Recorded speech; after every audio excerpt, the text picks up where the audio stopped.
All right, hey folks, this is Brent Leary. It's an actually rather nice Friday afternoon here in Atlanta, but it's Friday afternoon. We're coming to the end of a week. Lots of stories, lots of things that we think we ought to bring to your attention. And when I mean we, I'm talking about the folks at Small Biz Trends and a panel of experts. I do mean experts that are gonna bounce around a couple of issues, some things that we think are like really important stuff for small businesses, some articles ripped from the headlines. I like just saying that because it feels like I'm Law and Order or something. But ripped from the headlines of Small Business Trends. And before I bring out the total panel, let me introduce to you the gentleman that is bringing this all together to talk about these issues every week. Leland McFarland from Small Business Trends. Leland, how's it going, man? That's going good. Thanks for hosting this. Really appreciate it. So this is going to be like a pilot. This is something that we hope to do on a regular basis, but this is the first time we're doing it. So we're going to be kicking the tires around, and maybe some things will work the way we thought. But I'm guessing more things are not going to work the way we thought, based on the crew we've assembled here. But before we bring them on, Leland, anything you want to say about what we're doing? I just wanted to have a good end of week. Hey, there's some really awesome news that came out, and just a nice place to talk about it and get different opinions on the various stories that are out there from different perspectives too. So not just Small Business Trends perspective, but from others people's perspective, because I don't know everything. Well, that's the first here. You heard some news there. Leland does not know everything. All right. Anyway, so let's bring on the crew, huh? Yes, let's. I'm going to do it in order of attendance. So the first one who showed up, Ramon Ray, Mr. Zone of Genius himself. Hello, sir. How you doing? What's up? I'm fantastically blessed to be here. Good to be here. What's up, Brent? You and I go way back. What's up, Leland? You and I go way back. Good to be here. I know we're going to have a good time today. Brent, thank you for having me here today. Wow. Why don't you bring up the energy a little bit, just a little, so we can feel it a little bit more. Yeah? It's good to be here, Brent. All right. Next up, I think there's going to be a little bit of energy with this young lady, Ivana Taylor. Yes, we all know you from all the things you do with self-marketing. What's happening in Cleveland? Oh, wow. Is that the same as what's that, WKRP? No, that was Cincinnati. All right, sorry. That was Cincinnati. I don't Coming want to to you get from tropical Cleveland, Ohio. Tropical. We rock. Well, you do have the Rock and Roll Hall of Fame there. So we do. All right. All right. Last but certainly not least, well, maybe least, I don't know. The one and only, and I'll give him the official intro for him. He is the cold one. He is the bold one. John Colder Ice Lawson. What's up? What's up, John? What's up, Ivana? What's up? Are we all supposed to be the Bud commercial? What's up? No, that's showing our age. Bringing that right. Leland's gonna tell us what's up. Nobody fall asleep. I know it's lunchtime if you just ate. Food coma. Yeah, nobody's gonna fall asleep on this because we got some really interesting stuff to talk about. Let's stay to the script for the time being, but I don't know how long that'll last. So the first story that we have ripped from the headlines, I just like saying that once again, is around PayPal launching Fastlane for faster, simpler guest checkout.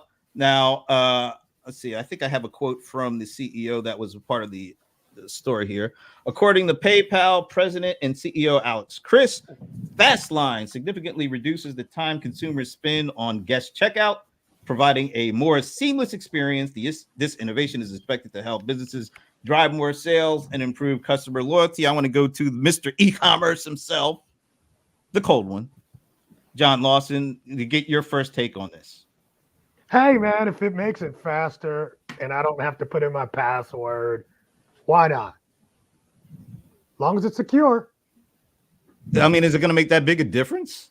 You know what? In e-commerce, every second makes a difference. Every click makes a difference. And it makes a substantial difference when you put it over and over and over. If it takes 2 clicks then that's, a 2x multiple. So yeah, anytime you remove friction, it makes a difference. Anybody Don't else give people time to change their mind. Anybody else want to weigh in on Yeah, this?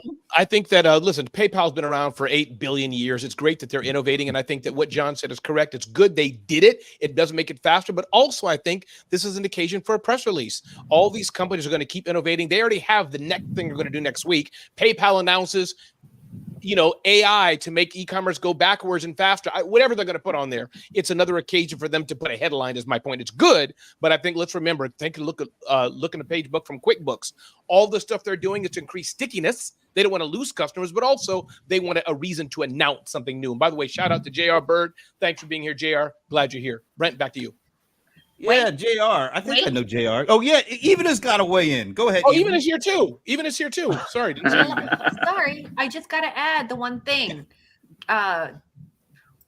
This is the most exciting story on your list, and so hence I'm going to say, if you are taking PayPal as money on your site, how about putting something on there like fast checkout? So tell your audience on your website that they'll be able to check out faster now, or like you're making it easier. So take PayPal's innovation and make it your own. You know why I got excited about this story? I'd love to know. 2 letters were not mentioned at all in this story. One was A and the other one was I. Oh. It was so refreshing to see a story that did not have AI tattooed, smacked all over it. Oh. I applaud PayPal for introducing something that did not have AI, because some people say they have AI, introduce something that does not have AI. They actually introduce something that doesn't, and we're interested enough to talk about it here on the show. I'm just waiting for them to come out or not come out with dynamic pricing, some kind of dynamic service charge, so that like what Wendy's they came out with the idea of dynamic pricing based off of Kroger's time been when doing it. Yeah, and that's Kroger's not been doing that's, it now that's forever. Not, I hate it. Hate it. Why, John? Why do you hate Hate it? it. Catch me up. Why do you hate it, John? Because it actually, it can be misused, and it can actually turn it into, having pricing that can be unfairly distributed to certain demographics. Sounds good to me. Like people from certain zip codes get charged higher. People from other zip codes get exactly. Now, if you ever notice this, and put me in here. If you put me in here, I'm gonna tell the truth. If you ever notice, gas is always higher in the hood than it is in the city. You ever notice that? Is that because some markets you go to get And you also get different kind of prices for those products? Just saying. I don't know, but if we have this, prices on the iPhone can be higher, right? Because they will know. If you search on an iPhone, your price is going to be higher. Look, we're kind of already used to these things anyway. Because when's the last time you shopped for a ticket on an airplane? You could get a price 5 minutes later. You do the same thing and you get a different price. And what's that price? That hotel commercial where they're talking about they sell the last room every day. It's the same thing. It's crazy out here. So I think you do see it in other money. It's to make money. Let me ask you guys exactly. this. Do these things that are getting introduced by PayPal, could they lead to this dynamic pricing, which would then be maybe not as a positive as we look at the initial thing that we're talking about around it? Well, Brent, you can already do dynamic pricing, not based on, zip code and all that, but just based on e-commerce backend, correct? These customers that do this mash up, feed them at one price. So I think there's the equitable way of doing it not because of race or gender and all that, but saying she bought more, give her a cheaper price. That you can already do, I'm sure. But I think John's talking about the nefarious way. Well, the nefarious way could also be, now I got to start talking about AI again. You get all that data, it starts doing all that analysis in the background and it says in real time, oh, we got a live one here and we could give individual guy price 1 and individual lady price 2 based on the stuff that goes on in the back room with all the data they have now. I think that's what Ticketmaster's in trouble for. No, they're in trouble for a lot more than just that. A lot more than just that. But yeah, man. It's But Leland, you were going to jump in and say something before even myself and John rudely interrupted you. Leland, what were you going to say? Well, no, I was going to say dynamic pricing. It occurs on a state level. You got Hawaii and you got Alaska, and it's pricing getting goods to Hawaii, getting goods to Alaska, it costs more money. I could see within certain communities or something like that. Like I live in a rural area where getting certain fruits and vegetables is a lot harder than places that are closer to distribution centers. And so I may be paying a little bit more versus, like corn, which we grow, or potatoes we grow, and it's dirt cheap around here because it just takes 10 minutes or 10 miles to get to me. So I could see pricing based off of metrics like that, or metrics like how much crime or something like that could occur. I know that like Target has to in certain areas has to lock up virtually everything. Midtown Manhattan. Sure. That's crazy. Damn it, dynamic CVS. pricing is the American way. That's what capitalism is all about. Well, I mean, I don't It's want about anybody. transparency. It's about transparency. I think like the things that Leland was talking about, we can all understand certain things. We all understand demand, and we all understand supply. We all understand additional costs if you want something like yesterday, right? Like immediate delivery. We're all good with that. I think the part that small business owners have to look out for as dynamic pricing or whatever it is, regardless of, or quick pay or whatever. Hello, read the small print. People want transparency, and you can do a lot of these things the old fashioned way. You don't need those dreaded 2 letters AI to make that happen for you. All right, we beat that one up pretty good. I think so. So I'm going off the board. I want to play this little clip and see what sparks from this. Startups work is because the people work like hell.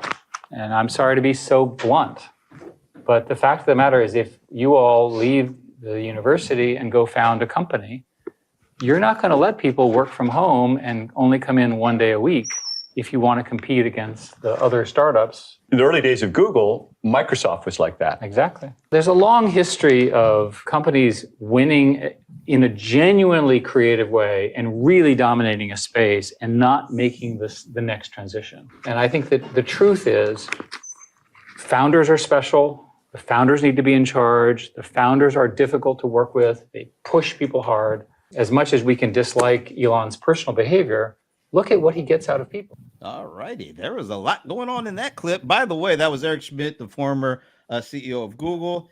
He thought he was talking to a private audience at Stanford. He found out it was not a private audience when he saw it on YouTube. He started moonwalking better than Michael Jackson ever did, and they took the video down because of it. So remote work and startups, he says, if you want to really be successful, you can't let people work from home because they're lazy. No, he didn't say that, but there's a connotation of what he was saying. But I will open this one up to the floor. Yeah, Brent, talk about this. I have strong comments. I think sometimes people get in trouble for and have to walk back things that are honest, that are true, but how they said it, how it was taken. So we can get to work from home and all that. Welcome, Jeanette. Welcome again, JR. Glad you're here. But I think that a few things I'll say. One, yeah. So my point is that the people walk back things that may have been right, but how they said it. So that's one. His apology, I think, was genuine, but maybe he wasn't apologizing for what he said. Just, hey, it was taken out of context. Number two, I do think, and I'd be curious, that there's a point to it. I think it's nice and cute to say, let's work 1 day a month, pay everybody $1 million a year, and we'll still be successful. Yeah, that sounds cute and nice. Let's have, coffee for everyone and bean bags and bean balls, whatever it is. I get it. But at some day, I must say, we're all the same. If I'm working harder, if I'm there more in different seasons, I'll probably beat you. So I think that, again, we have to be careful of this new. I think Wayfair's CEO got in trouble for that as well. He said the same thing. I'm going to demand that you all work harder. People push back at that. I don't know. Ivana, John, Leland, Brent, what do y'all think? I got opinions. And Brent, I have been on a soapbox recently about, and this is all backed by data. Gallup's been measuring it for decades. Engaged employees equal happy customers equal healthy bottom line. And this has been something for quite a while. People don't talk about it. And so I have to say that the biggest complaint I hear, even in like manufacturing audiences or small business audiences who have fewer employees, who struggle finding employees, who struggle in that area, the struggle is that employees are disengaged. They don't feel they're doing all this work. They are creating what it is that you're selling. I guarantee you those two guys sitting on the having that conversation did not code anything, did not make anything, did not take a customer call, did not place an order. Sorry. So you got to, I think you got to value the value creators.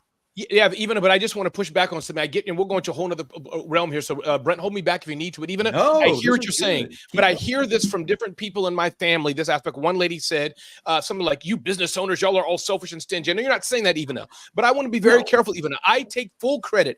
I'm the entrepreneur. I put the risk. I did it. I hired the right people, put the team together, and build it. No shame if I didn't mop a floor and I paid you lower rate. So I just want to. I don't know if you're saying that. No. That for me. No, absolutely no shade on the risk taking. I got to jump in. Let me be very, very clear. Nobody has ever worked harder for my business than I have. I just want to be very clear about that. Well, all right. Yeah, I mean, look, when there was nobody there, I was there. When there was nothing to be there, I started it. So this idea that you're going to work less than me is just not going to fly. If I got to be there every day to open the door, you need to be there every day when I turn that key. I don't understand the problem here. That's A. And then to the other point, I think part of the way people are looking at this, especially, some of the bosses of the world, I think some of that is old school thinking also. When it's like everybody needs to be in the office, it's very old school thinking. I mean, 2030, it's not going to be about an office. Gig work is taking off, and it's becoming more and more and more prevalent. And we're going to have to learn how to deal with a global workforce if you want to be competitive. If you want everybody to live in your stupid city and come to your building, and that's how you're going to be successful, I guarantee you the one person that has a global workforce and knows how to manage that is going to beat you. Dr. Brian John really has bothered me. She's tickled my fancy here. Let Ivana finish, guys. Let her clarify, please. Dr. Brian, you and I going to have it out in a minute here. I'm just teasing you. Ivana, what did you not finish? Are you kidding? We're just glad you're here. Thank you for watching. No, thank you, Dr. Brian. I appreciate that. No, I am in agreement with all of these things. I think, in fact, I want to second exactly what John is saying. This is the new world of work. And I think employee perception is that a lot of this is sort of command and control, because I believe the data has proven it, that these folks have been way more productive at home and happier at home. And I'm back to this. Happy employees make happy customers, and happy customers make repeat customers. You've been to Europe. I mean, those people are way happier, working 4-day work weeks, getting a whole month off, and having free health care. I don't know what's wrong with Americans. You know what the problem with most Americans are? They haven't traveled enough. John, so you're saying, but just so I'm understanding, John, where's my seatbelt? You said America. See, you got me so upset, John. You know how to say what I'm saying. You triggered me now.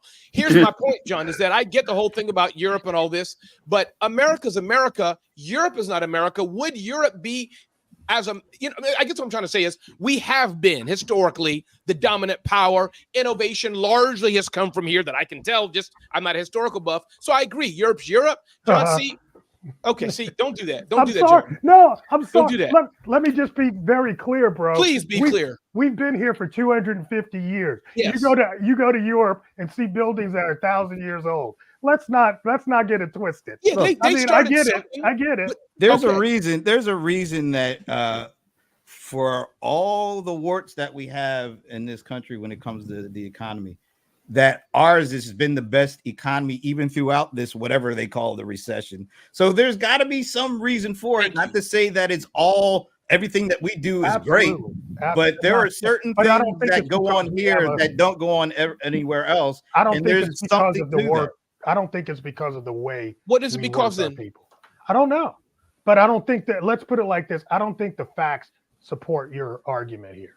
I think the facts support everybody's argument because there's no one direct answer to this. Because the way some companies are working and get successful would be completely miserable for other companies and would not work. That's true. So That's there's true. Eric Depends on what Schmidt you're got doing. caught. He got caught telling the truth, his truth behind a door that he didn't think was ever going to be Hey, open. can I say something can I say one thing about that video?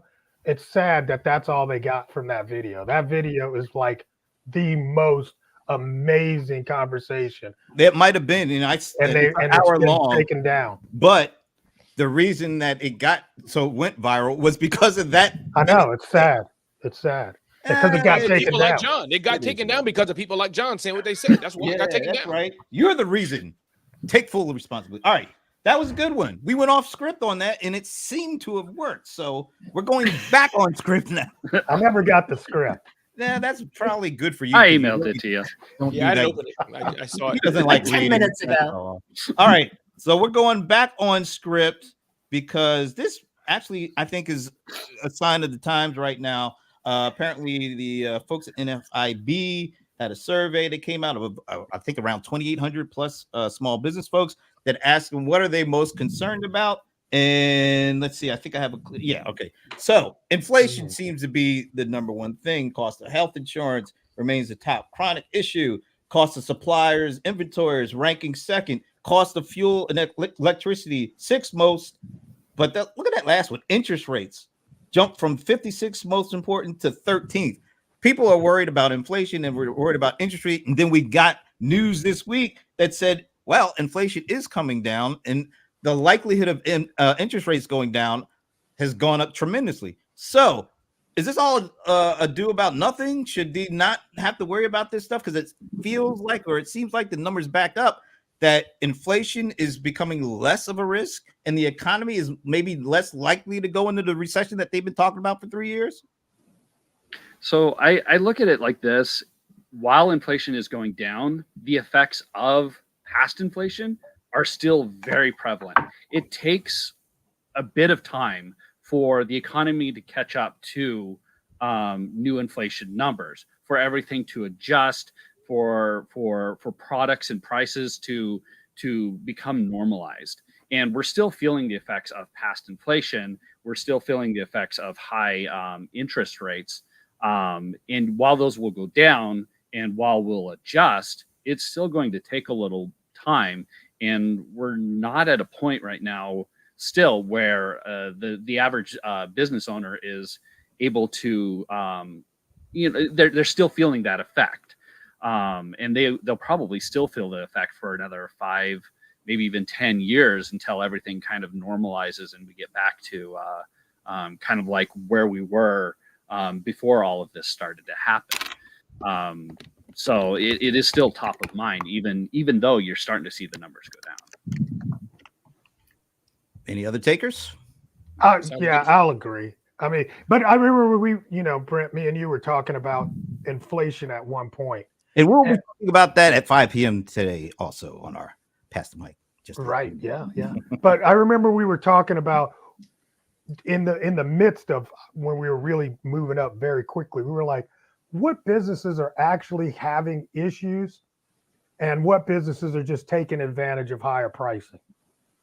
And I don't think people remember, because, we forget a lot of things. But if you remember coming out of the pandemic, we had a real problem with getting products in to the United States. Yeah, the whole supply chain was terrible. The supply chain was really messed up. Yeah. And that's what caused some real hyperinflation. And then prices went up. And then we were trying to look and we were like, why are these guys' prices is going up at the same time? Are they trying to take advantage? So, it's going to take a while, just like Leland's saying, it's going to take a minute. Even though you're shaking your head kind of I'm like so much agreement. This doesn't often happen. So much agreement. I have to speak from the marketing perspective, right? There's two things that come up for me in terms of the way we think about pricing and marketing, right? And one of the things we know is that there's market pricing, which is the price someone is willing to pay. And this is speaking sort of to John's point and to Leland's point, which businesses are taking advantage of the price someone is willing to pay. So, as a woman of a certain age, hair and nails have gone up.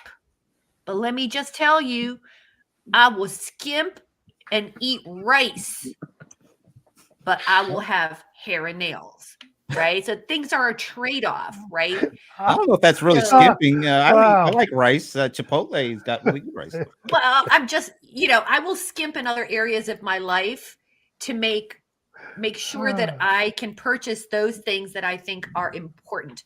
So there is a difference between like cost-driven pricing, right? And then there's the price people are willing to pay. And then the really tough part that I think a lot of our audience and the NFIB audience is getting hit with, because NFIB folks have like 5 to 10 employees. They're making $350,000 to $500,000 a year. This is like businesses that are not as big as you might think.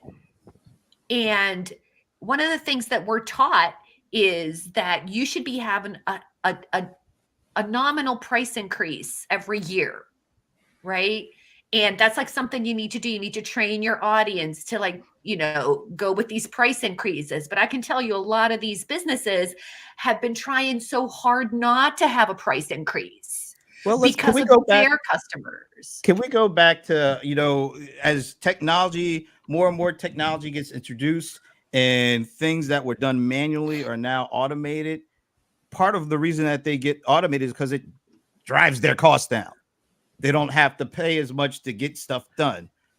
But they don't drive the price down. That's what I'm saying. There's a disconnect between, how technology can drive certain costs down that should keep prices level. They shouldn't make them go up because they're not paying any more overall if they've found technology that allows them to do things at a much cheaper rate or to do way more things at the same rate. But that's why it shouldn't be too far out of line. But like Coda Rice said, during that pandemic, there was gougers all around us. Gougers to the left, gougers to the right. Anytime you want to get a chance to get over on somebody, they do it because once again, it's kind of the American way. Amen. But Brent, that was great, Brent. The American way. But I think, Brent, to your point, I think it depends on what game you're playing. If it's Amazon, Walmart, whatever, they're using that cost reduction as a competitive edge to also lower their prices. I believe. Again, some of y'all know this better than me. But my point, though, being is that for me, let's say, if I reduce my prices with my speaking fee, which is $25,000 per speaking gig, anybody can pay that right now. Send me a check, wire me a check, PayPal me, whatever. I'll take that. I'll be in a plane tomorrow. And I'll go. Venmo good? Venmo's good. Okay, all right. But if I lower my costs, I'm still charging the same price or more. So I think of the game we're playing. Bentley. So let me ask you: did your price go up in the last 5 years? I'm sure it did. Of course, I sure did. Yeah. Okay. Oh, my price for speaking. My speaking. Yeah. Oh, yes. Oh, in the last 5 years. Yes, absolutely. Yes. Yeah. What his costs have gone up. Wait. No, okay, I was going to ask: is it harder to speak now than it was 5 years ago? John, it is, John. Listen, when I was getting out of the airplane, John, United Airlines 5 years ago, I felt the step was different. This year, when I took the step out of the seat, it was like a 30% increase. It was tough, John. Even the carpet in the hotel, the plushness was different, John. All right, I got to set up. I got to set the cold one, the bold one up on this one because no, this is going to set you up the right way. Oh, good. Unlike you won't be getting this at 5 o'clock. All right, so here we go. You shot me this image. Oh yeah. So why don't we talk about what we just talked about in the context of the sellers on Amazon? Because you told me that it's getting harder and harder to make a profit off of for third-party sellers, right? Because of all this. Right. Because of all the things that we have to pay for Amazon just gouges a lot of the profits from their sellers to get their profits. And it's kind of crazy. So if you just look at where Amazon's making their money, right? So you got the online store and physical store. Then you got the third-party seller flow. Then look next, advertising. Who's paying that advertising? The sellers. Exactly. Right? And people don't realize that. So it's like not only so we're paying the advertising that is becoming a whole nother channel flow for them, but it's really coming from the third party sellers on the platform. It's crazy. It's crazy. Hey, Martin. Good to have you here, Martin. It's always good to see you. The boom and bust cycles. Have you studied Austrian? All right, so I have definitely not studied the Austrian school of economics. Sorry. We'll have to come back to you on that one, Martin.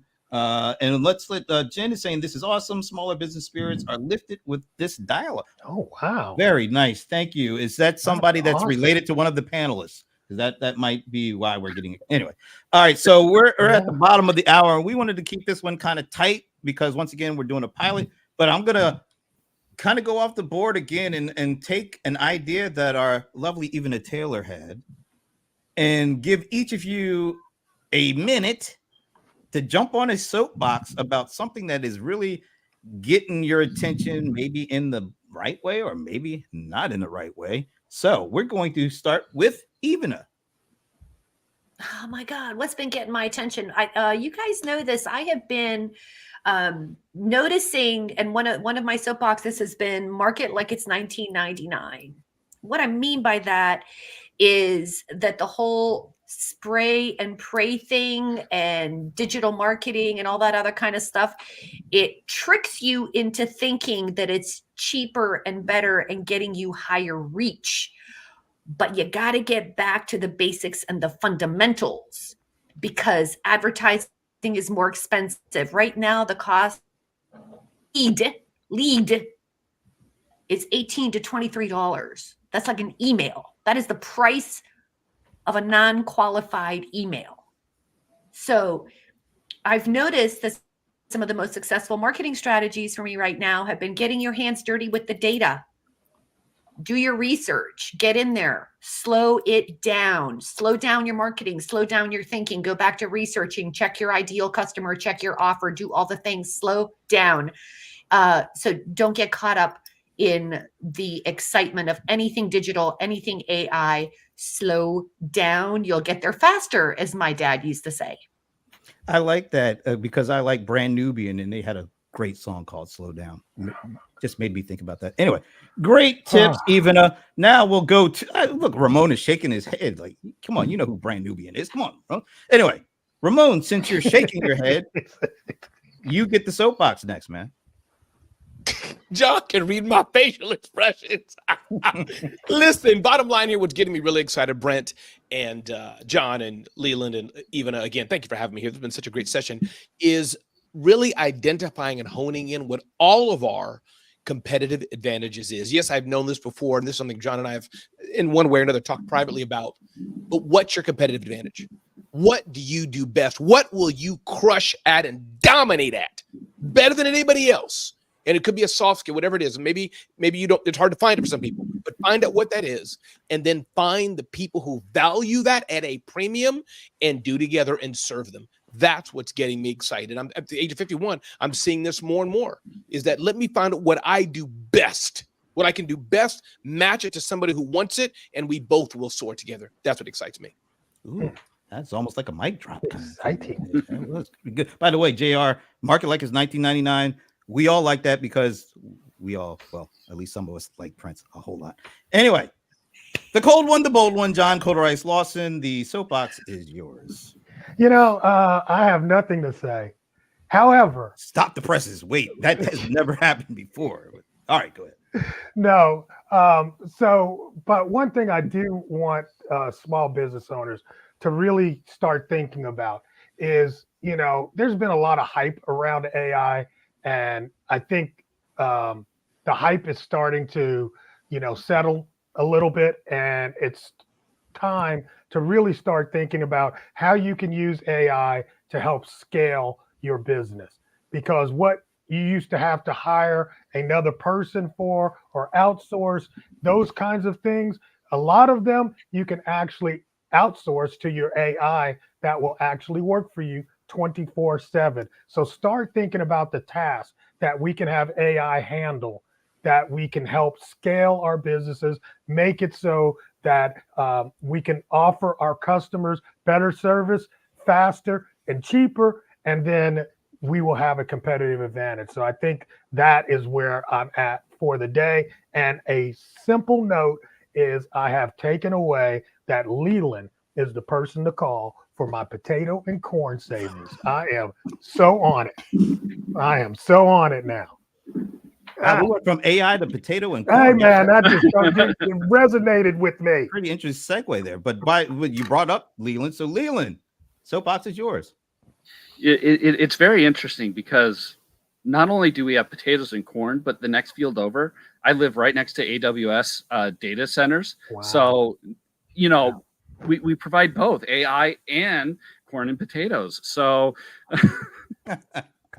Wow. The one thing that I am getting a little worried about is, back in when anything is introduced, everyone is out there, and they're trying to put out their own brand. It's like there were back in the days before Reddit took over everything, there were a lot of site sharings, a lot of message boards.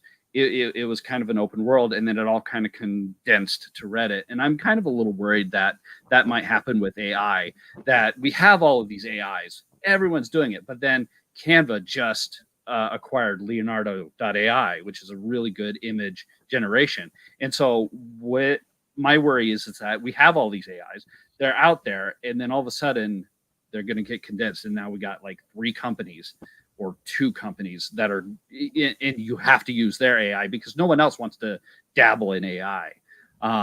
That's kind of, I guess, my worry when it comes to AI. And then all of a sudden that AI is attuned to make that company, whoever comes out on top, to keep in and stay in. It's like the cable companies. There's only one cable company for an area, and so you only got one provider.